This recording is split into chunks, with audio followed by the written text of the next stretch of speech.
ini pasti setiap muridnya memiliki perannya masing-masing. Yang kedua, terjadinya hubungan interaksi langsung di antara peserta didik. Antara peserta didik dan guru tersebut akan terjadi hubungan interaksi secara langsung. Yang ketiga, setiap anggota kelompok bertanggung jawab atas pelajaran dan juga teman-teman sekelompoknya. Yang keempat, pendidik membantu mengembangkan keterampilan-keterampilan interpersonal kelompok. Seperti sama kayak poin kedua, pasti pendidik akan membantu mengembangkan keterampilan dalam anggota kelompok kecil yang telah disusun. Yang kelima, pendidik hanya berinteraksi dengan kelompok saat diperlukan.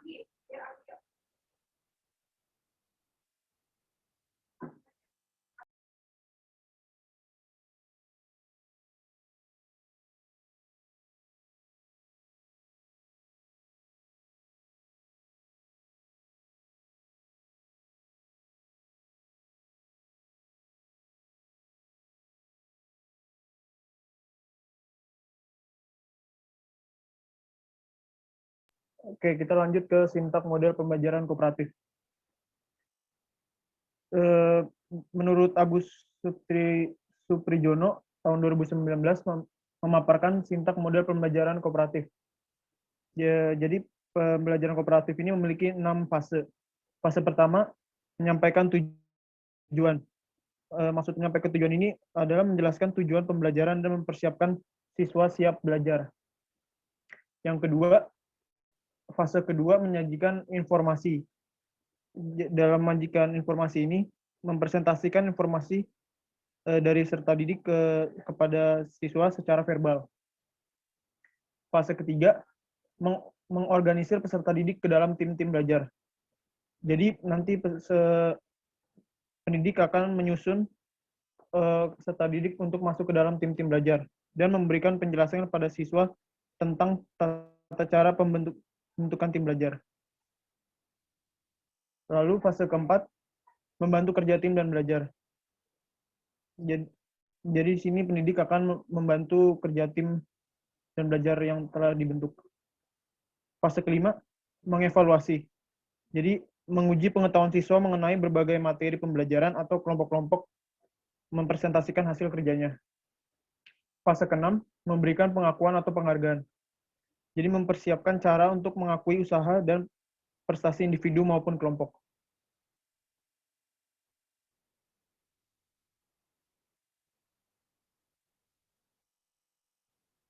Oke, kita lanjut ke kelebihan dan kekurangannya dari model pembelajaran kooperatif ini.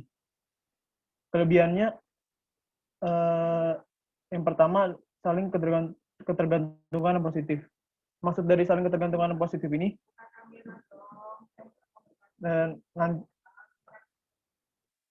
maksud ketergantungan yang positif ini, jadi salah satu murid akan selalu bertanya dalam kelompok kecil itu kepada siswa lainnya yang bisa. Jadi yang siswa yang bisa itu akan membantu teman-teman yang kesulitan dalam belajar ini. Jadi dengan kata lain, kebergantungan yang positif seperti itu. Yang kedua, adanya pengakuan dalam respon perbedaan individu. Yang ketiga, peserta didik dilibatkan dalam perencanaan dan pengelolaan kelas. Keempat, suasana kelas yang rileks dan menyenangkan. Yang kelima, terjalinnya hubungan yang hangat dan bersahabat antara peserta didik dengan pendidik. Dan yang keenam, memiliki banyak kesempatan untuk mengekspresikan pengalaman emosi yang menyenangkan. Kita lanjut ke kekurangan model pembelajaran kooperatif.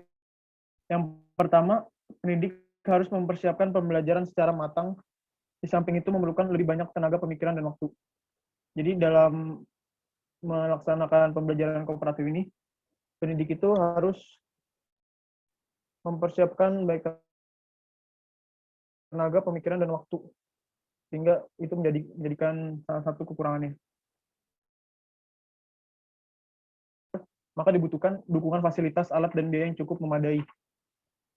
Ya, karena pembelajaran kooperatif butuh dalam kelompok itu, jadi dibutuhkan agar berjalan lancar dibutuhkan fasilitas dan alat yang cukup memadai. Yang ketiga, selama kegiatan diskusi kelompok berlangsung, ada kecenderungan topik permasalahan yang sedang dibahas meluas, sehingga banyak yang tidak sesuai dengan waktu yang telah ditentukan. Ya ini kan kayak kalau dalam belajar kelompokan gitu, kadang-kadang masih ada yang selalu bertanya, jadi waktunya tidak dipakai dengan baik lah. Yang keempat, saat diskusi kelas terkadang didominasi seorang. Hal ini mengakibatkan siswa yang lain menjadi pasif. Sama seperti itu, di kelas pasti kan ada yang terlalu pinter atau gimana. Jadi mungkin itu terlalu didominasi oleh salah satu murid tersebut.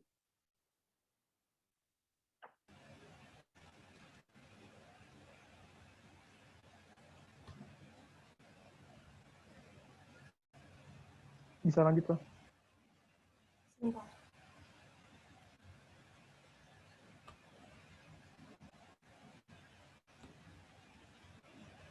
Lalu lanjut ke pengertian mode pembelajaran TGT atau Teams Games Tournament.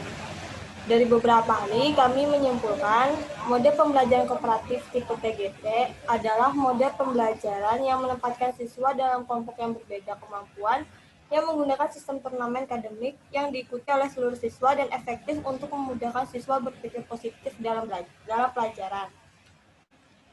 Adapun karakteristik pada mode pembelajaran Teams Games Tournament. Yang pertama, penyajian kelas. Pada awal pembelajaran, guru menyampaikan materi dalam penyajian kelas dan biasanya dilakukan dengan pengajaran langsung atau dengan ceramah atau biasanya diskusi yang dipimpin pendidik. Lalu yang kedua, itu kelompok. Biasanya dalam kelompok itu terdiri dari 4-5 orang siswa yang anggotanya heterogen. Bisa dilihat dari prestasi akademiknya, jenis kelamin, ras, atau etnik. Fungsi dari kelompok ini agar lebih mendalami materi bersama teman kelompoknya dan menyiapkan anggota kelompok agar bekerja dengan baik. Lalu yang ketiga itu games. Games biasanya terdiri dari pertanyaan-pertanyaan yang dirancang untuk menguji pengetahuan yang didapat siswa dari penyajian kelas dan belajar kelompok. Lalu yang keempat itu turnamen. Turnamen ini biasanya dilakukan pada akhir minggu atau setelah pendidik melakukan presentasi kelas dan kelompok sudah mengerjakan lembar kerja. Lalu yang kelima itu penghargaan kelompok. Jadi pendidik mengumumkan kelompok yang menang. Masing-masing tim akan mendapat hadiah apabila rata-rata skor yang memenuhi kriteria yang ditentukan. Lalu sintak pembelajaran TGT. Tahap pertama itu menyampaikan tujuan dan memotivasi peserta didik. Nah, di tahap pertama ini, pendidik menyampaikan tujuan pelajaran yang akan dicapai pada kegiatan pelajaran dan memberikan motivasi kepada peserta didik. Lalu yang kedua itu menyajikan informasi. Di tahap kedua, pendidik menyajikan informasi atau memberikan materi kepada peserta didik. Yang ketiga, tahap ketiga itu mengorganisasi peserta didik ke dalam kelompok-kelompok kecil. Di tahap ketiga ini, pendidik menjelaskan kepada peserta didik mengenai cara membentuk kelompok belajar dan membimbing setiap kelompok agar melakukan transisi secara efektif dan efisien. Yang keempat, membimbing kelompok bekerja dan belajar. Tahap keempat ini pendidik membimbing kelompok belajar pada saat mereka mengerjakan tugas mereka. Terus yang kelima itu turnamen. Pendidik mengawasi kegiatan dan memastikan peserta didik memahami petunjuk pengerjaannya. Yang keenam itu memberikan penghargaan. Jadi pendidik memberikan penghargaan baik upaya maupun hasil belajar individu dan kelompok. Lalu kelebihan dari mode pembelajaran TGT ini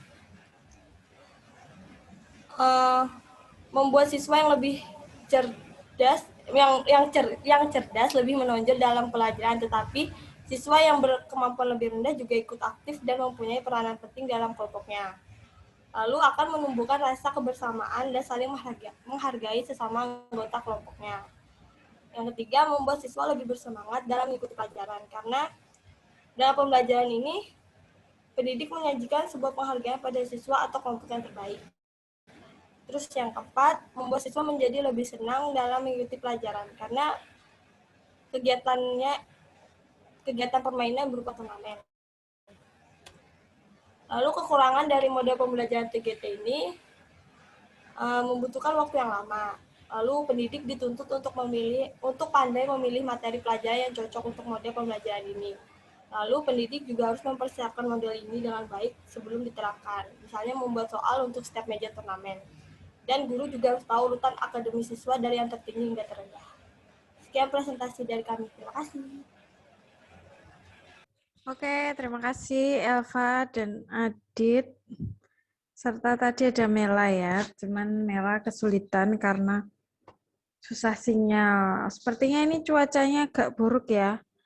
Di hampir-hampir semua tempat hujan. Kalau di tempat saya sih mendung gelap, untungnya masih bisa.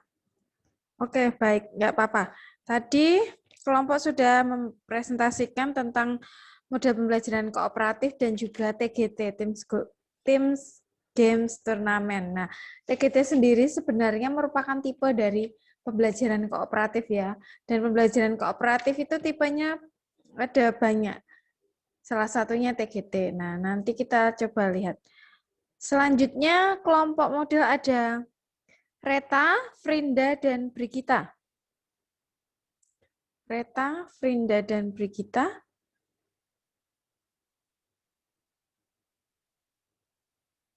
Apakah ada di sini? Ada, Ya, sebentar. Oke, baik.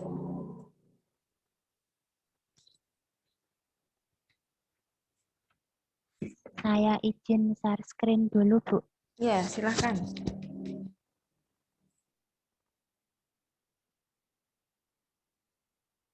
Apakah screen saya sudah terlihat? Sudah, Reta.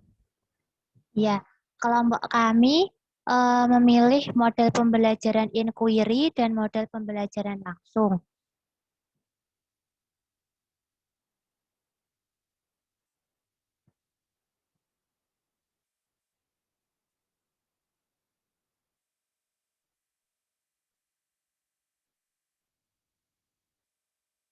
Nah, sebentar, Bu.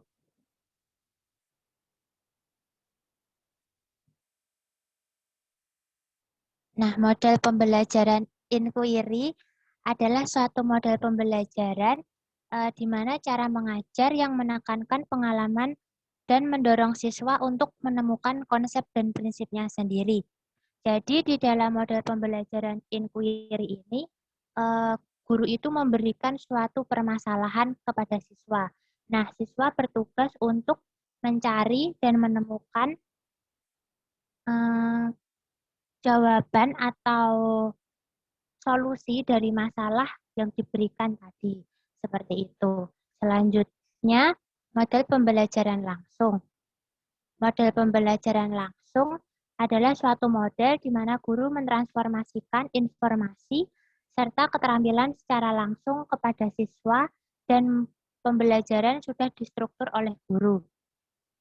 Jadi pada model pembelajaran langsung ini, setiap tahapan-tahapan pembelajaran itu sudah guru rancang. Lalu materi pembelajaran diberikan atau dijelaskan langsung kepada siswa. Jadi di sini siswa hanya menyimak materi yang guru berikan. Ciri-ciri dari model pembelajaran, yang pertama model pembelajaran inquiry. Dalam model pembelajaran inquiry ini, pembelajaran lebih menekankan kepada proses mencari dan menemukan. Tadi guru itu memberikan suatu masalah. Nah, dari masalah itu siswa ditugaskan berpikir kritis, analitis untuk mencari dan menemukan sendiri jawabannya.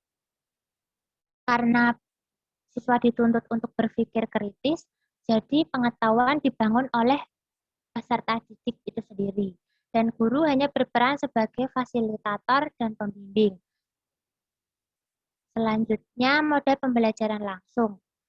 Pada model pembelajaran langsung, transformasi dan keterampilan secara langsung. Maksudnya, informasi atau materi pembelajaran itu dijelaskan secara langsung kepada siswa. Lalu, pembelajaran berorientasi tentu. Pembelajaran ini guru sudah menargetkan suatu materi yang harus dicapai pada saat itu juga. Materi pembelajaran pun sudah terstruktur dan distruktur oleh guru. Selanjutnya akan dijelaskan oleh teman saya. Frinda.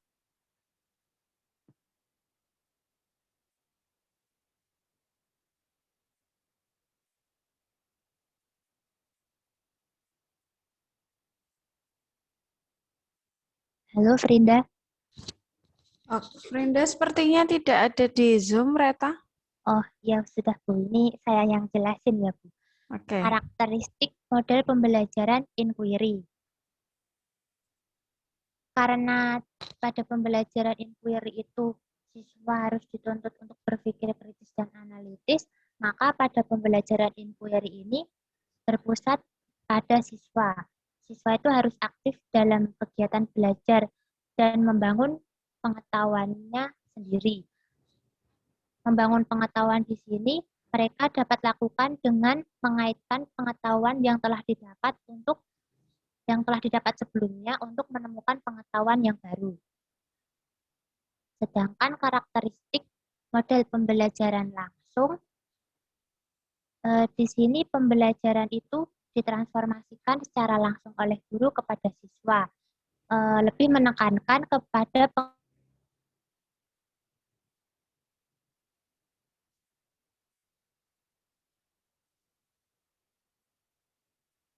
langkah demi langkahnya. Selanjutnya dijelaskan oleh Brigita.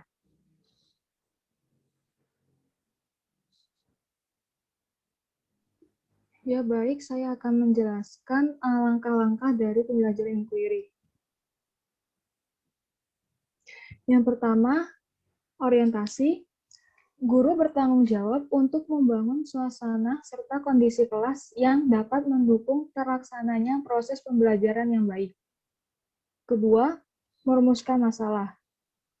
Pada tahap merumuskan masalah, peserta didik mulai memasuki topik yang akan dibahas, yang akan diawali dengan guru menyajikan persoalan yang mengandung teka-teki dan peserta didik diminta untuk menyelesaikan persoalan tersebut. Ketiga, merumuskan hipotesis. Pada tahap merumuskan hipotesis, perlu untuk melakukan uji kebenaran yang diberikan karena masih berupa jawaban sementara. Kemudian, cara yang dapat dilakukan supaya guru mampu untuk mengembangkan kemampuan setiap peserta didik dalam memberikan hipotesis, yaitu dengan memberikan pertanyaan-pertanyaan kepada peserta didik. Yang kelima, menguji hipotesis. Yang kelima yaitu menguji hipotesis. Dari tahap sebelumnya yaitu mengumpulkan data. Yang mengumpulkan data ini untuk digunakan untuk menemukan informasi yang diperlukan terkait permasalahan yang sudah dikaji tadi. Kelima, menguji hipotesis. Pada tahap menguji hipotesis ini, hasil penemuan data maupun informasi yang telah diperoleh pada tahap pengumpulan data dapat menentukan jawaban dari persoalan yang dikaji yang dapat diterima kebenarannya. Kelima, merumuskan masalah.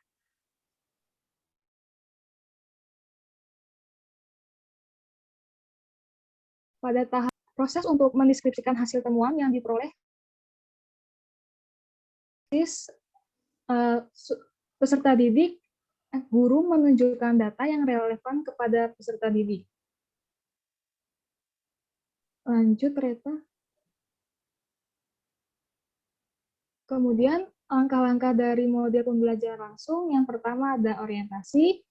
Pada fase ini, guru menyajikan dan memberikan materi yang akan dipelajari, sehingga akan sangat menolong kepada peserta didik jika guru memberikan kerangka pelajaran dan orientasi terhadap materi yang akan disampaikan nantinya. Kemudian, presentasi. Pada fase ini, guru menyajikan materi pelajaran baik secara konsep maupun keterampilan materi. Ketiga, latihan terstruktur. Pada fase ini, guru memandu peserta didik untuk melakukan latihan-latihan yang dilakukan secara terstruktur dan beruntut. Keempat, latihan terbimbing. Pada fase ini, guru memberikan kesempatan kepada peserta didik untuk berlatih konsep dan keterampilan. Kelima, latihan mandiri. Pada fase ini, peserta didik melakukan kegiatan latihan secara mandiri, baik secara pengerjaan tugas maupun materi-materi atau post-test ujian seperti itu untuk mengetahui pengetahuan sejauh mana mereka dapat memahami materi tersebut. Kemudian di sini ada kelebihan model pembelajaran inquiry. Yang pertama, model pengajaran ini berubah dari yang tadinya pengolahan informasi menjadi penyajian informasi menjadi pengolahan informasi. Model ini dapat mengembangkan dan membentuk self-concept pada peserta didik. Ketiga, pembelajaran ini berpusat pada peserta didik atau istilahnya itu student center. Keempat, dengan model pembelajaran ini dapat memperkaya dan memperdalam materi yang akan dipelajari. Kemudian ada kelemahan dari model pembelajaran inquiry. Yang pertama, memerlukan perubahan kebiasaan cara belajar peserta didik dari yang tadinya penyajian informasi berubah menjadi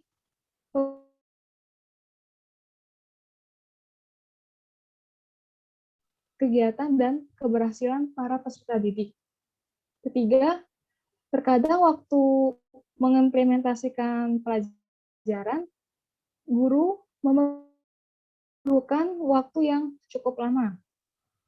Keempat, dengan model pelajaran ini diperlukan sumber daya belajar dan fasilitas yang memadai. Kelebihan model pembelajaran langsung sebagai berikut. Model pembelajaran ini dapat diterapkan secara efektif di dalam kelas besar maupun di dalam kelas kecil. Yang kedua, guru dapat mengendalikan isi materi atau urutan-urutan dari materi yang akan dipelajari, sehingga fokus materi ini bisa dikendalikan secara baik.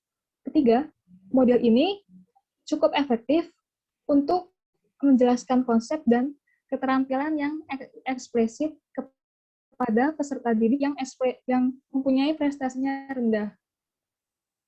Keempat, dalam model pembelajaran langsung, misalnya demonstrasi, dapat memberikan tantangan kepada peserta didik untuk mempertimbangkan kesenjangan antara teori dengan observasi. Dan kemudian ada kelemahan dari model pembelajaran langsung, yaitu sulit untuk mengatasi tingkat pemahaman, pengetahuan awal, dan kemampuan yang dimiliki oleh peserta didik. Kedua, peserta didik sulit untuk mengembangkan keterampilan dan interpersonal mereka, dikarenakan dalam model pembelajaran ini, peserta didik hanya memiliki sedikit kesempatan untuk terlibat secara aktif. Ketiga, model pembelajaran ini bergantung pada gaya komunikasi guru. Keempat, materi yang disampaikan akan terlupakan oleh peserta didik jika peserta didik ini tidak benar-benar serius untuk mengamati dan kemudian tidak menuliskan rangkuman atau materi yang disampaikan oleh guru. Ya, demikian presentasi dari kelompok kami. Sekian dan terima kasih. Oke, terima kasih Ibu Gita, Reta, dan juga Brinda sudah mempresentasikan model pembelajaran inquiry dan juga model pembelajaran langsung ya. Baik. Berikutnya ada Yulia Endra Sasa, Bernadetta Sari, dan Anastasia Tika. Ya, baik Bu. Ya, Saya izin share screen ya, Bu. silahkan Ana.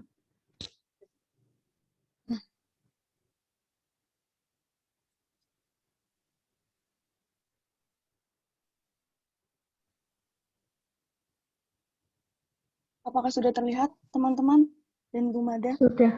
Sana.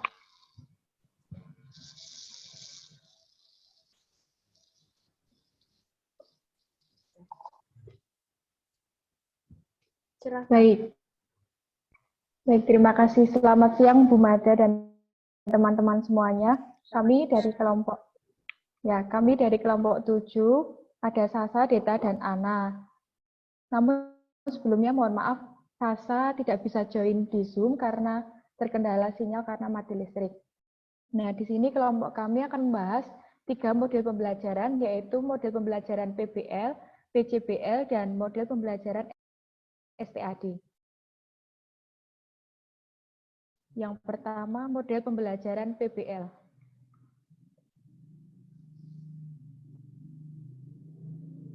Nah, PBL atau Problem Based Learning adalah model pembelajaran yang dicirikan dengan adanya permasalahan nyata sebagai dasar peserta didik untuk berpikir kritis dan terampil dalam memecahkan masalah dan memperoleh pengetahuan baru. Jadi PBL ini tuh awalnya itu adalah suatu masalah yang dibuat oleh peserta didik sendiri.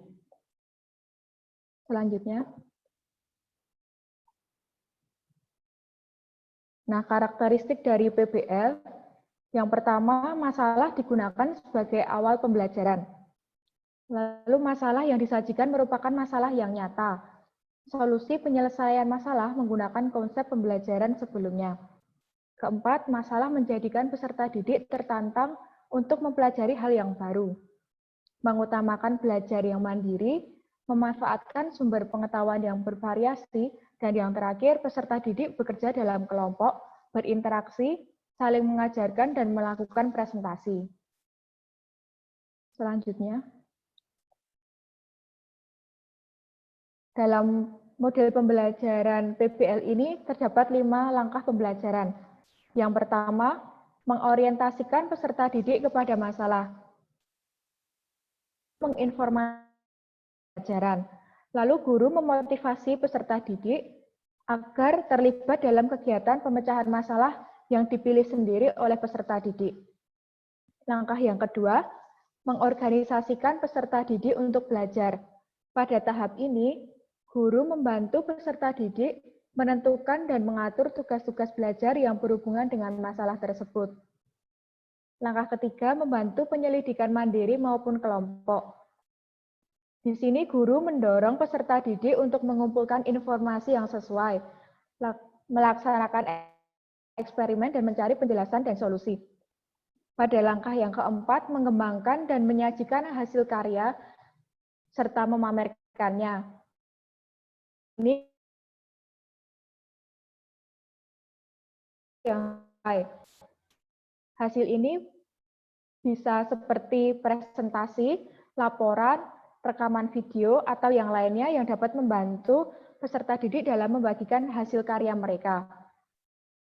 Lalu langkah yang kelima adalah menganalisis dan mengevaluasi proses pemecahan masalah. Tahap ini guru membantu peserta didik untuk melakukan refleksi atas penyelidikan mereka dan proses yang mereka gunakan. Selanjutnya, kelebihan dari PBL, yang pertama mampu mengembangkan pembelajaran yang bermakna. Kedua, memberikan kesempatan kepada peserta didik untuk memecahkan masalah menurut gaya dan cara dan gaya belajar individu masing-masing. Mengembangkan keterampilan dalam berpikir kritis, mengembangkan cara menemukan, bertanya, mengungkap, menjelaskan atau mendeskripsikan, mempertimbangkan, dan membuat keputusan. Dan yang terakhir, mendorong peserta didik memiliki rasa percaya diri yang tinggi dan mampu belajar secara mandiri. Kekurangan dari model PBL, peserta didik yang terbiasa dengan informasi yang didapatkan oleh guru akan merasa tidak nyaman dengan cara belajar yang sendiri. Keberhasilan pembelajaran PBL ini memerlukan waktu dan persiapan yang cukup matang dan panjang. PBL tidak dapat menjangkau seluruh konten materi pembelajaran karena waktu yang digunakan cukup panjang. Lalu, jika peserta didik tidak memahami masalah yang sedang dipelajari, maka peserta didik tidak dapat belajar mengenai apa yang ingin dipelajari pada materi tersebut. Dan yang terakhir, tidak dapat diterapkan pada setiap materi pembelajaran. Yang kedua adalah model pembelajaran PJBL.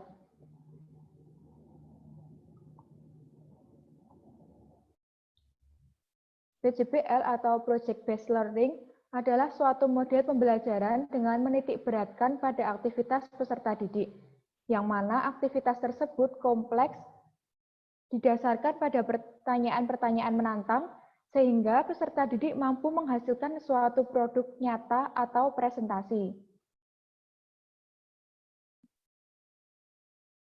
Karakteristiknya adalah sentralitas, mengarahkan pertanyaan, penyelidikan konstruktivisme, keempat otonomi, dan kelima realistis.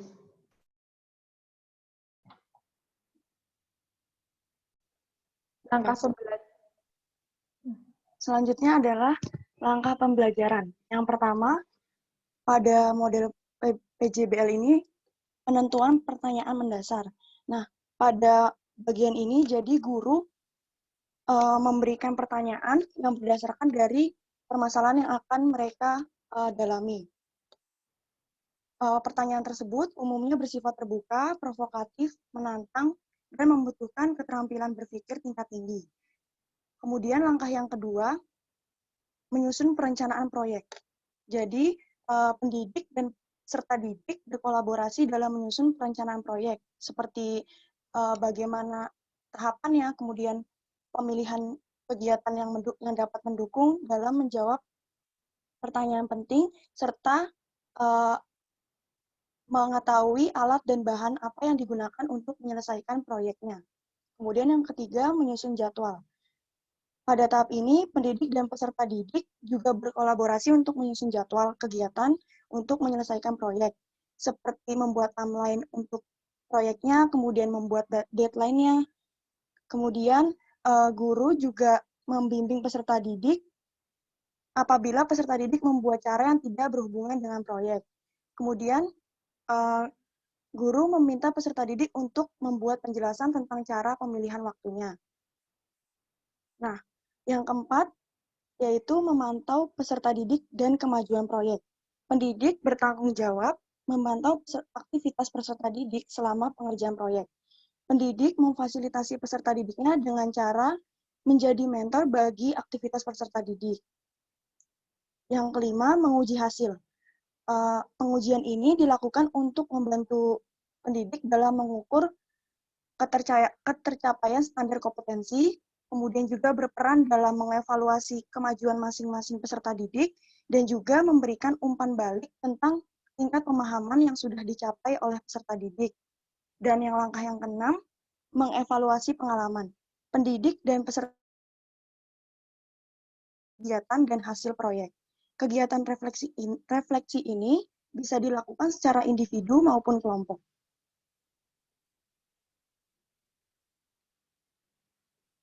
Kemudian, kelebihan pada model pembelajaran project based learning. Yang pertama, memotivasi peserta didik untuk belajar. Yang kedua, menyiapkan peserta didik untuk kondisi di dunia nyata, termasuk lapangan kerja.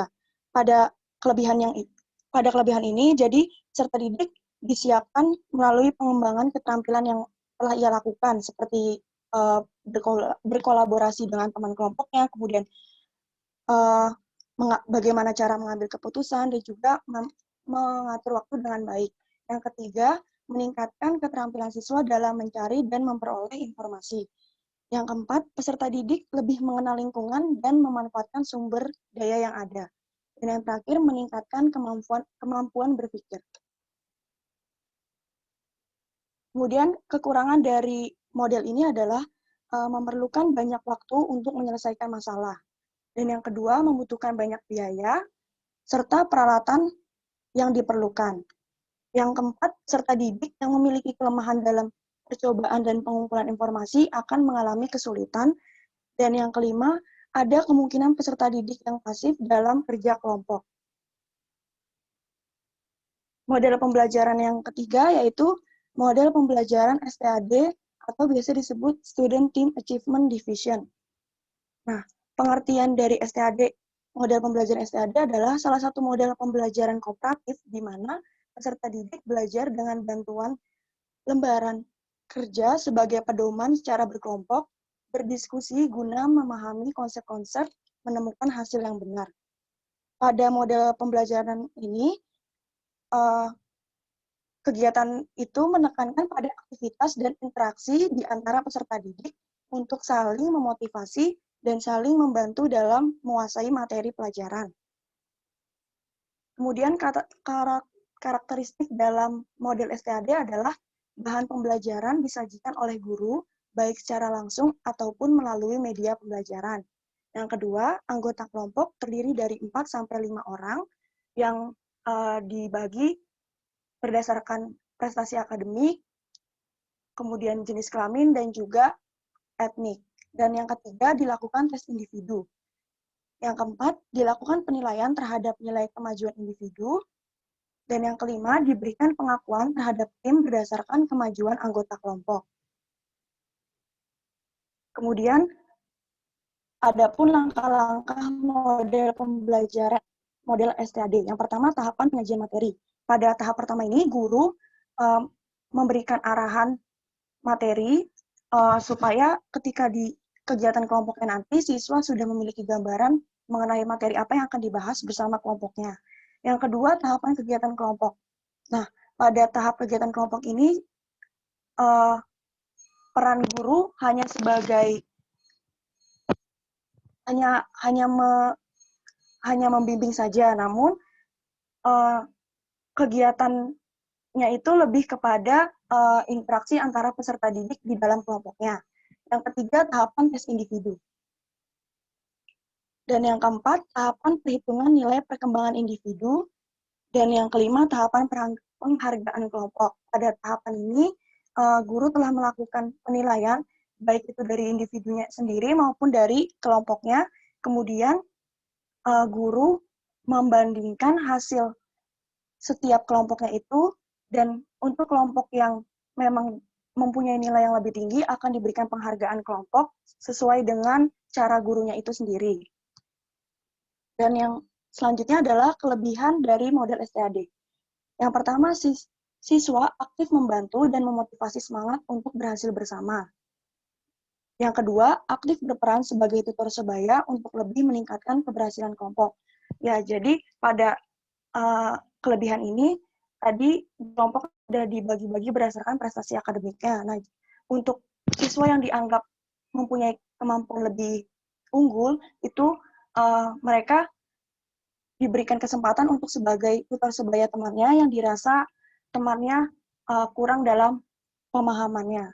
Dan yang ketiga, interaksi antar siswa seiring dengan peningkatan kemampuan mereka dalam berpendapat. Jadi, di dalam kelompok, mereka pasti tentu sudah saling bekerja sama, saling mengutarakan pendapat. Nah, dari proses itu, kemampuan dalam kerjasama timnya akan berkembang. Dan yang terakhir, tidak bersifat kompetitif. Kemudian, kekurangan dari model STAD adalah kontribusi siswa berprestasi rendah menjadi berkurang. Yang kedua, siswa berprestasi tinggi akan mengarah pada kekecewaan karena peran anggota yang pandai lebih dominan. Yang ketiga, membutuhkan waktu yang lebih lama untuk siswa sehingga sulit mencapai target kurikulum. Dan yang keempat, membutuhkan waktu yang lebih lama sehingga pada umumnya guru tidak mau menggunakan pembelajaran kooperatif. Sekian presentasi dari kelompok kami. Terima kasih atas perhatiannya. Oke, terima kasih Ana dan teman-teman. Nah, sudah membahas 3 ya kelompok Ana ya. Ada PBL, PJBL, dan STAD. Selanjutnya kelompok terakhir di materi model pembelajaran ada Agri, Tias, dan Lista. Baik, Bu.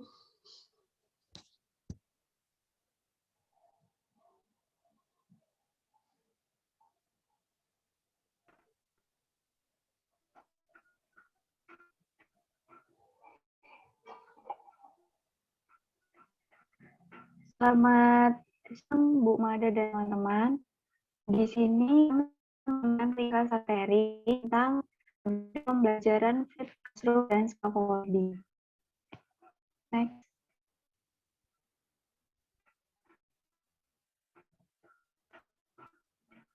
Yang pertama, model pembelajaran flipped classroom. Jadi, model pembelajaran flipped classroom adalah pembelajaran yang mengkombinasikan antara pembelajaran di dalam kelas dengan pembelajaran di luar kelas dengan tujuan untuk memaksimalkan kegiatan. Next.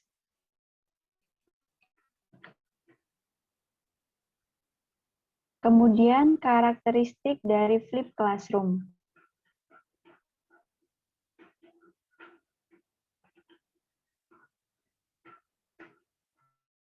Untuk yang pertama, flipped classroom lebih menekankan pada pemanfaatan waktu di dalam maupun di luar kelas. Hal ini dilakukan untuk meningkatkan pemahaman siswa terhadap materi. Lalu yang kedua, penggunaan teknologi terutama video. Jadi, dalam pembelajaran flipped classroom ini, mengemas materi melalui video yang kemudian akan dipelajari siswa setelah dimulai. Dan yang ketiga, mencampurkan instruksi langsung dengan pembelajaran konstruktivis, di mana siswa yang tidak hadir tidak akan ketinggalan pelajaran.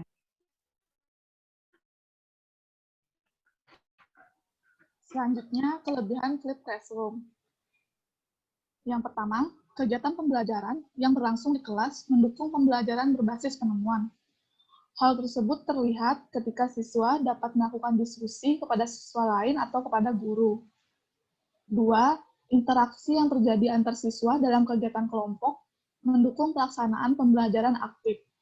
Di sini, siswa menjadi aktif untuk mengutarakan pendapat atau pengetahuan yang mereka miliki. 3. Siswa merasa lebih nyaman dan terbuka saat berinteraksi dengan teman.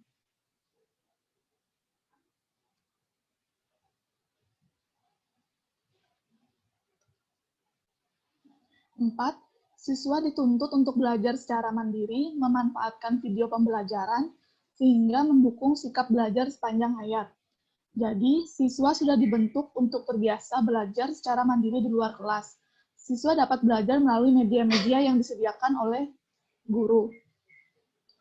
Materi pembelajaran disampaikan melalui video untuk dipelajari di rumah, mengakibatkan waktu untuk melaksanakan kegiatan di kelas lebih banyak. Di dalam kelas, siswa dan guru mendiskusikan apa yang belum dipahami atau menjawab apa yang ditanyakan oleh siswa. 6. Materi pembelajaran sudah dipelajari di rumah, sehingga pada saat di kelas, siswa siap dalam melakukan kegiatan pembelajaran.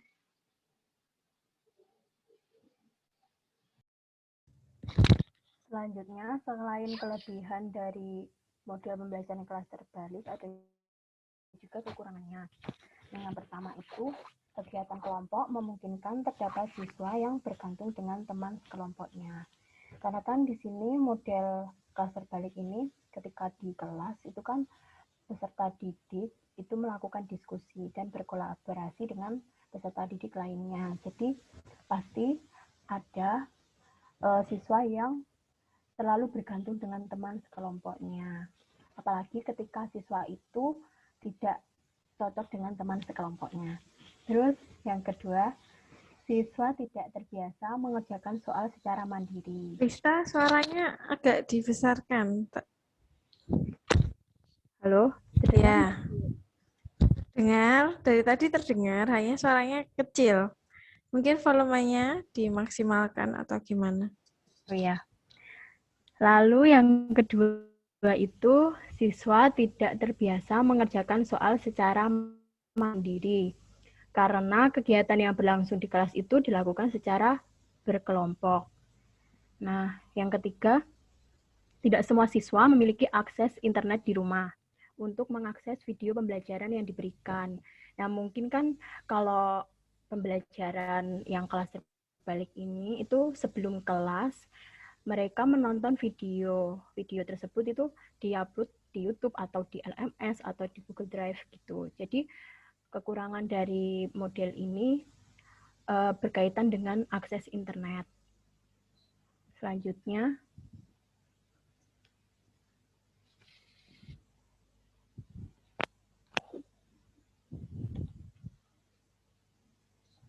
nah yang keempat, tidak dapat dipastikan apakah siswa yang belum paham akan menonton kembali video pembelajaran ketika di rumah. Jadi mungkin ketika diskusi ada siswa yang belum paham, tapi pendidik itu tidak bisa memastikan, tidak bisa melihat apakah siswa itu tuh bakalan menonton lagi video pembelajaran ketika di rumah. Nah, yang kelima itu tidak dapat dipastikan apakah siswa mencoba pembelajaran di rumah. Nah, sebenarnya ini bisa diatasi. Jadi sebelum pemberian video itu, guru bisa kayak menyisipkan pertanyaan atau sebelum pembelajaran di kelas nantikan kuis. Jadi kan guru bisa melihat siswa itu benar-benar menonton video atau enggak. Gitu. Selanjutnya.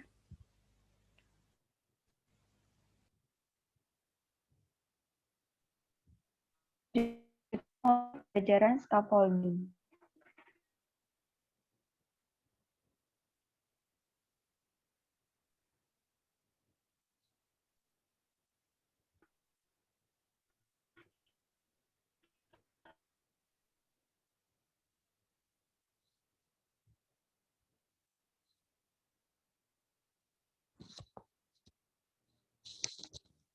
Tri, gimana?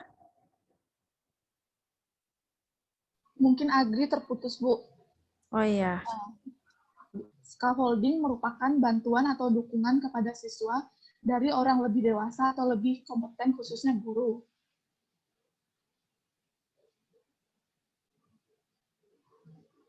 Karakteristik scaffolding, pengetahuan dibangun oleh peserta didik sendiri. Jadi, dalam pembelajaran ini, peserta didik mampu untuk menyelesaikan suatu persoalan dengan sendirinya. 2. Pendidik sekedar memberi bantuan dan menyediakan saran, serta situasi agar proses konstruksi berjalan lancar. 3. Menghadapi masalah yang relevan dengan peserta didik. 4. Struktur pembelajaran seputar konsep utama. Struktur pembelajaran seputar konsep utama pentingnya sebuah pertanyaan. Jadi, jika siswa mengalami kesulitan untuk memahami suatu persoalan, maka wajib untuk bertanya kepada pendidik, agar pendidik dapat membantu peserta didik yang mengalami kesulitan. 5. Pendidik melakukan tanya jawab dan menilai pendapat peserta didik. 6. Menyesuaikan kurikulum untuk menanggapi anggapan peserta didik. Jadi, media pembelajaran scaffolding ini dapat disesuaikan dengan kurikulum, misalnya kurikulum KTSP atau kurikulum 2013. Kelebihan scaffolding. 1. Meminimalkan tingkat frustasi siswa. Di sini dapat dilihat dari tindakan guru yang membantu siswa ketika siswa mengalami kesulitan dalam menyelesaikan persoalan yang diberikan.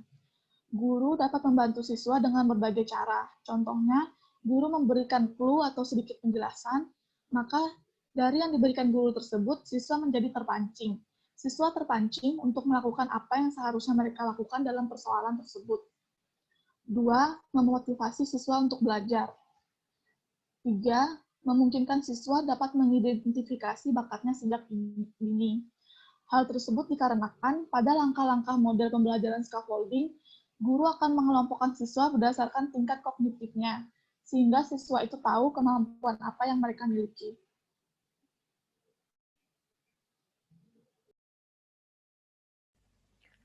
Selanjutnya, kekurangan dari model ini yaitu yang pertama, guru kurang atau tidak mampu melakukan dengan benar. Nah, yang dimaksudkan di sini itu kan dari scaffolding ini, guru itu memberikan bantuan sepenuhnya. Kemudian, sedikit demi sedikit mengurangi bantuan tersebut. Jadi, bantuan yang diberikan oleh guru itu bisa berupa kayak kata kunci atau penjelasan sedikit, terus clue kayak gitu. Nah, ketika guru memberikan bantuan kepada peserta didik, pasti terkadang peserta didik itu salah menangkap apa yang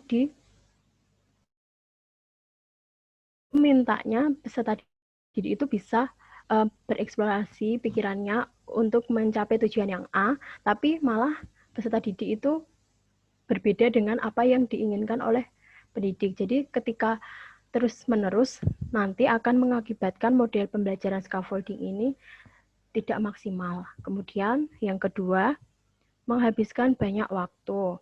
Terus ketiga, sulitnya memetakan ZPD, itu maksud ZPD siswa. Nah, jadi model pembelajaran scaffolding ini itu ketika setelah guru itu memberikan penjelasan mengenai tujuan pembelajaran, guru itu akan mengelompokkan peserta didik ke dalam kelompok-kelompok belajar berdasarkan tingkat kognitifnya. Jadi guru itu dapat mengelompokkannya melalui prestasi peserta didik sebelumnya, kemudian dikelompokkan. Nah, itu akan membutuhkan waktu yang cukup banyak dan kesulitan karena setiap peserta didik itu kan pasti mempunyai tingkat kognitif yang berbeda-beda. Selanjutnya.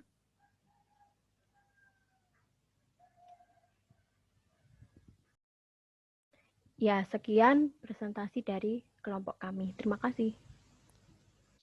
Oke, terima kasih kelompok terakhir. Ada Rista dan teman-teman.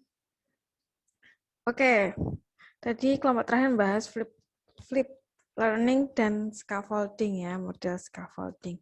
Jadi sudah ada 9 kalau yang saya catat di sini. Tadi yang pertama ada kooperatif, kemudian TGT, Teams Games Turnamen, lalu inquiry, pembelajaran langsung, problem based learning, project based learning, STAD, dan flip classroom dan scaffolding ya. Yang terakhir ada 9. Nah, TGT dan juga STAD itu merupakan tipe dari pembelajaran kooperatif ya. Sebenarnya masih ada tipe-tipe yang lain. Baik, kalau kita tuliskan. Nah, teman-teman mungkin bisa menambahkan juga kira-kira selain model-model yang sudah dibahas tadi, ada apa lagi yang pernah kalian tahu?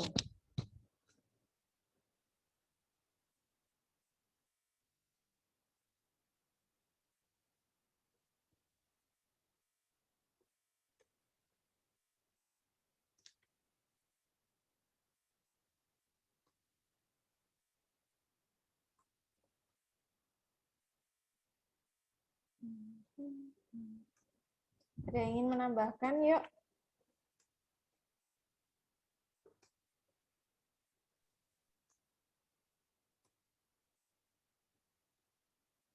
Bu, saya mau menambahkan. Iya.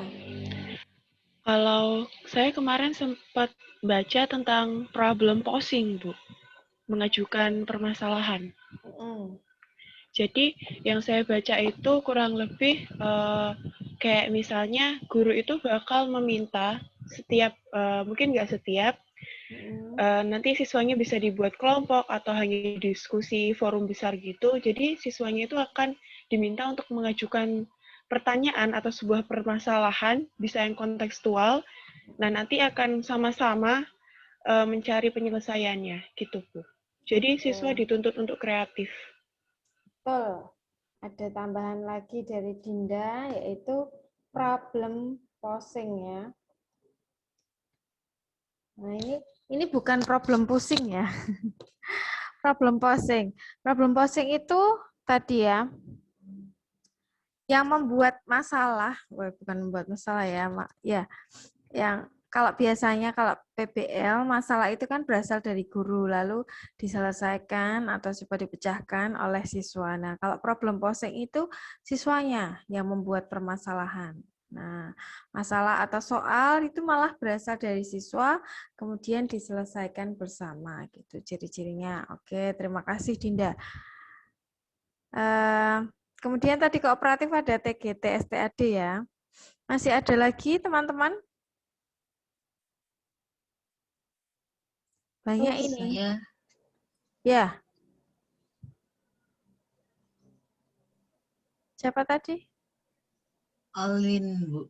Olin, ya, Olin. Tapi nggak tahu sih maksudnya nggak tahu masuk di antara itu atau enggak.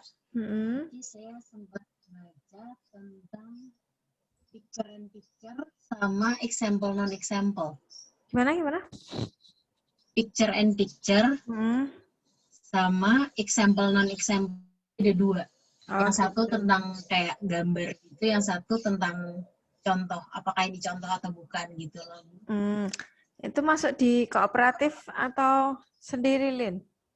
Nah, itu saya yang nggak tahu, Bu. Tahu ya. Picture and picture, kemudian example, non-example ya.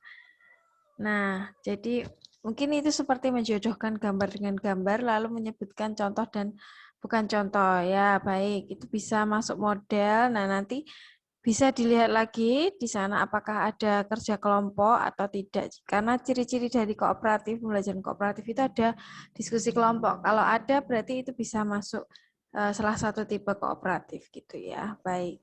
Kalau saya nggak salah sih, Bu, yang example non-example itu habis dikasih contohnya terus didiskusiin gitu, Bu. Terus nanti dia masuknya di example atau non-example gitu. Kalau saya nggak salah. Oh gitu. Jadi ada diskusi kelompok ya? Suaranya agak kabur soalnya, Olin.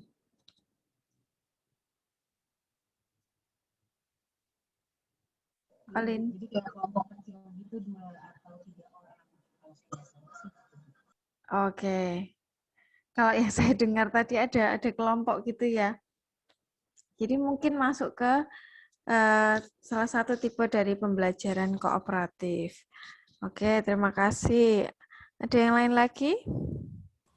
Ibu, saya mau menambahkan, kalau yang minggu kemarin itu kan kita bahasnya tentang metode pembelajaran, namun ada salah satu kelompok yang membahas discovery ini, tapi kemarin dibahas kalau discovery itu masuknya ke model pembelajaran. Oke.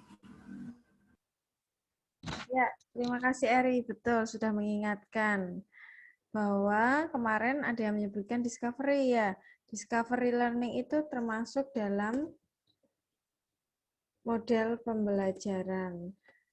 Nah, discovery itu hampir sama dengan inquiry. Inquiry tadi kan tentang penemuan, penyelidikan gitu ya. Discovery juga sama, penemuan. Yang membedakan adalah discovery itu siswa menemukan konsep. Sedangkan kalau inquiry itu target utamanya tidak selalu konsep gitu. Target utamanya di sana penelitian yang tujuannya itu tidak sekedar konsep, tapi benar-benar menemukan seperti penelitian gitu. Jadi endingnya itu kepuasan dari siswa. Misalnya siswa puas setelah menemukan konsep, oke, berarti ya selesai di situ. Tapi inquiry itu lebih luas, jadi tidak sekedar menemukan konsep. Jadi discovery itu kalau diibaratkan bagian ya, subset dari inquiry. Sama-sama penemuan, tapi kalau discovery lebih spesifik ke penemuan konsep, penemuan ide, begitu. Oke, terima kasih. Ada lagi?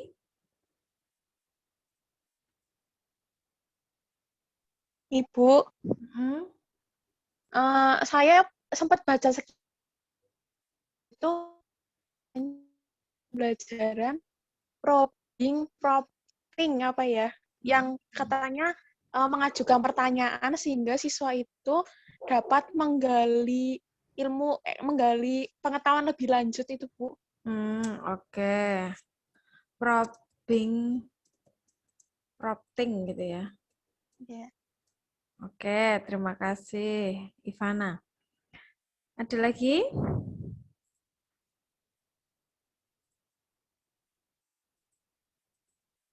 Bu, saya mau menambahkan yang kooperatif, boleh?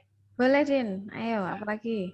Jadi kemarin tuh waktu pembuatan proposal yang buat dasar-dasar, nah saya tuh baca tentang NHT, Bu. Nah, NHT itu kan Numbered Heads Together. Nah, dia itu masuk ke kooperatif. Jadi kalau yang saya baca, NHT itu tuh berkelompok. Nah, di mana masing-masing anggotanya tuh bertanggung jawab penuh sama tugas-tugas kelompoknya itu. Jadi mereka tuh nggak ada pemisah antara misal yang pintar sama yang pemahamannya kurang gitu, nggak ada. Jadi mereka benar-benar sama-sama saling take and give, Bu. Memberi dan pengetahuan-pengetahuan gitu. Kalau yang saya baca. Oke.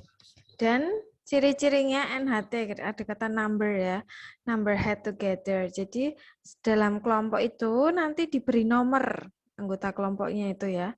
Diberi nomor, misalnya berkelompok 4-4, berarti diberi nomor 1, 2, 3, 4. Kelompok lain juga sama, diberi nomor 1, 2, 3, 4. Nah, karena tadi tanggung jawabnya sama, semua dalam satu kelompok itu harus paham. Dan di akhir, misal presentasi gitu, guru akan menyebut salah satu nomor. Oh, yang presentasi nomor 3. Nah, berarti kan dalam kelompok yang punya nomor 3 harus presentasi. Itulah kenapa semua anggota kelompok itu harus siap dan bisa menjelaskan nanti di depan. Gitu. Namanya number head together. Oke, ada lagi?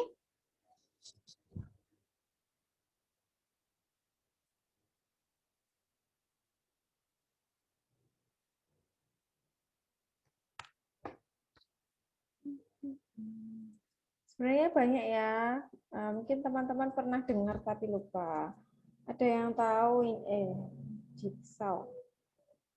Nah, jigsaw pernah dengar? Pernah, Bu. Nah, jigsaw itu tipe dari kooperatif juga. Dia kan gergaji ya, jigsaw. Karena dalam pembelajarannya itu maju mundur. Maju mundur. Maksudnya gimana? Pertama ada kelompok. Kelompok yang pertama itu dinamakan kelompok asal ya, kelompok asal.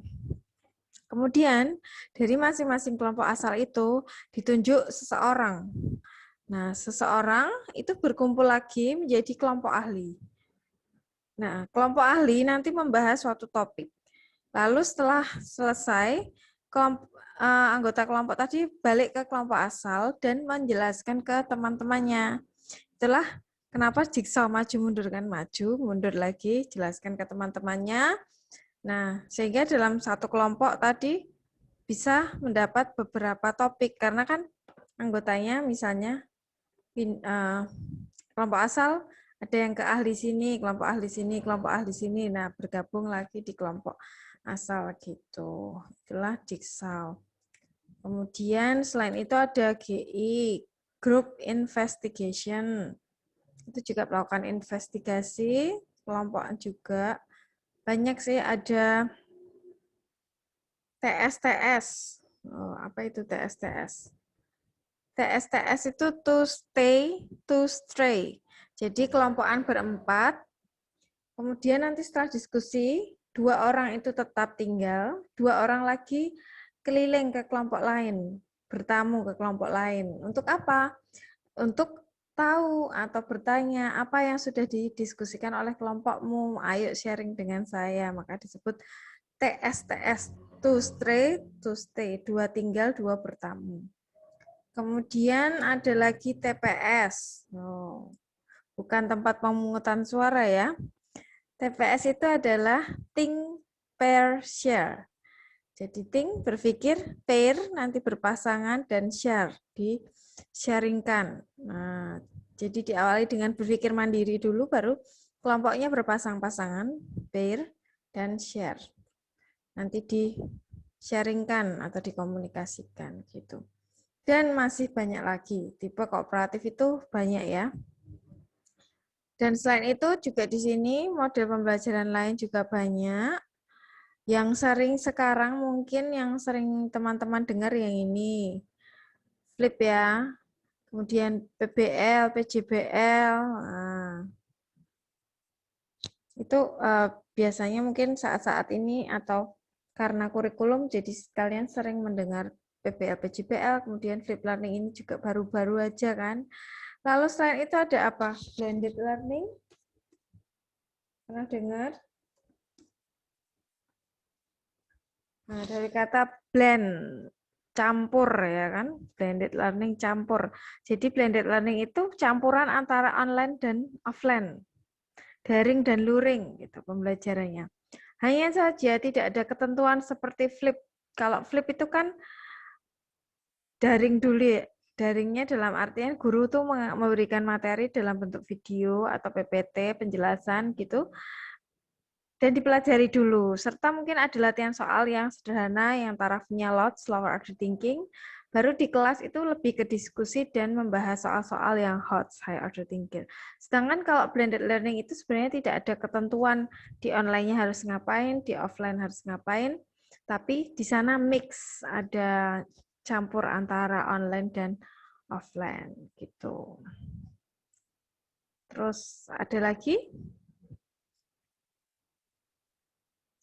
Mungkin ada gamification, pembelajaran dengan game itu dan lain-lain. Masih banyak ya model pembelajaran dan selalu berkembang. Jadi mungkin di masa pandemi ini akan muncul juga model-model pembelajaran yang baru ya. Dan selain muncul mungkin juga yang dulunya tidak digunakan jadi digunakan seperti flip dan blended ini di pembelajaran kuliah daring seperti ini mungkin akan sering digunakan. Bapak Ibu sudah mengirimkan materi atau video terlebih dahulu, kemudian kalian mempelajari itu lalu di kelas lebih banyak diskusi. Itu cukup efektif dan menghemat waktu juga daripada di kelas menjelaskan materi, nanti waktunya habis, lalu latihan di rumah. Akhirnya latihannya dikerjakan tapi nggak bisa, susah. Harus nambah pertemuan lagi untuk jelaskan latihan. Nah, itu dengan flip bisa dibantu, misalnya gitu. Oke. Kemudian teman-teman apakah tahu bedanya? Bukan bedanya ya.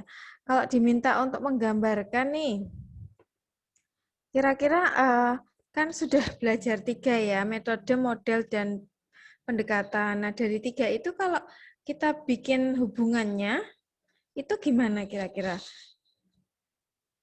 Kalau dalam apa ya? Himpunan gitu ya. Nah, kira-kira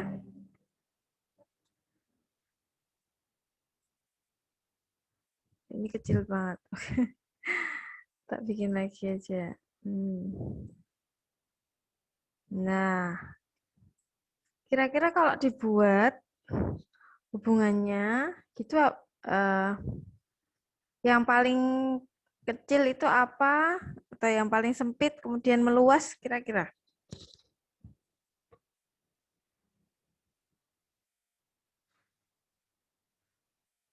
Dari 3 hal dulu. Pendekatan, metode dan model. Kira-kira yang paling kecil atau paling sempit apa?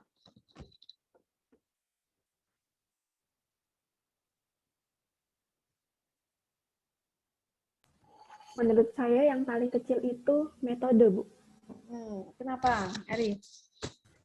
Karena kalau metode itu kan sudah spesifik gitu, apa yang akan pendidik kerjakan gitu kan, seperti ceramah, akan melakukan tanya jawab dan lain sebagainya gitu. Oke, betul. Jadi yang paling kecil ada metode ya. Karena apa? Karena dia sudah langsung cara praktis kan. Cara praktis yang diterapkan dalam pembelajaran. Nah, tapi ternyata di dalam metode ada lagi nanti ya. Oke, baik. Metode. Selain metode, berarti tinggal 2 nih, model atau pendekatan. Model dulu atau pendekatan dulu kira-kira?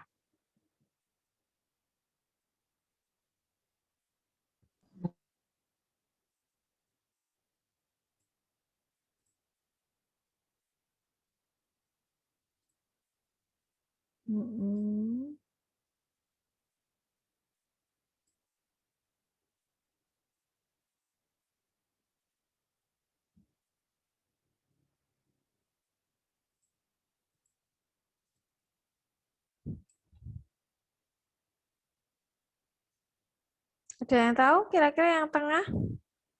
Apa? Setelah metode tadi kan cara praktis. Model dulu atau pendekatan? Model dulu, Bu. Model. Kenapa? Dimas ya? Iya, karena kalau pendekatan dia paling terbuka, paling luas. Jadi misalkan kalau yang kelompok saya bahas itu kan kemarin pendekatan yang open-ended. Nah, open-ended ini nanti dia bisa digunakan misalkan modelnya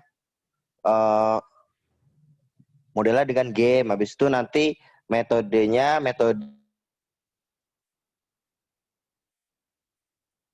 lebih sempit dari pendekatan itu ya model. Oke. Benar ya, yang lebih luas itu pertama model dulu. Model pembelajaran, baru pendekatan. Nah, model pembelajaran itu apa? Tadi kan sudah belajar banyak ya, tapi belum kita ringkas ternyata. Pengertiannya model pembelajaran itu adalah suatu cara atau proses yang menggambarkan pembelajaran dari awal sampai akhir. Model itu kan berisi urutan atau langkah-langkah pembelajaran ya, ada sintaknya. Itulah kenapa setelah metode itu model baru yang terakhir pendekatan. Pendekatan itu kan cara pandang atau sudut pandang, jadi lebih luas. Oke. Nah, kemudian dalam menerapkan metode itu ternyata bisa dipengaruhi sesuatu, yaitu orangnya, siapa yang menggunakan metode itu, sehingga muncullah teknik pembelajaran. Jadi teknik dan metode itu berbeda. Kalau metode itu tadi kan cara praktis yang digunakan ya, sedangkan teknik itu cara yang digunakan seseorang untuk menerapkan metode. Jadi dipengaruhi oleh orang, siapanya. Sama-sama pakai diskusi, guru A dan guru B itu tekniknya berbeda misalnya. Jadi ada yang paling kecil teknik, metode, model, kemudian pendekatan, dan ada istilah satu lagi, yaitu apa namanya? Strategi. Ya, strategi itu letaknya di mana? Di sini. Dia di antara metode dan model. Di antara metode dan model, di sini ada strategi. Oke, kita tambahkan, sisipkan di sini ya.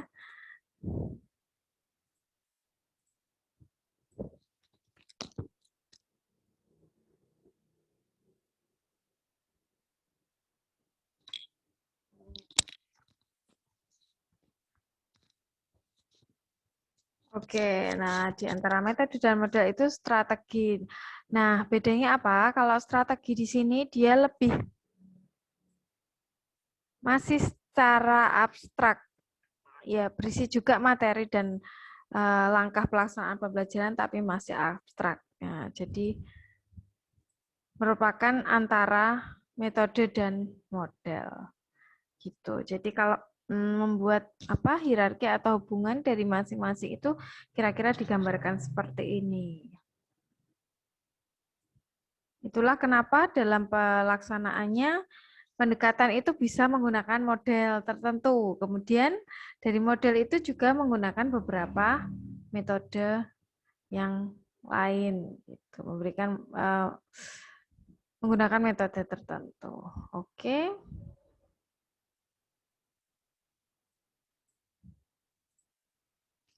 Gitu. Nah, tadi kita sudah meringkas bersama. Apakah teman-teman ada pertanyaan terkait model pembelajaran ini?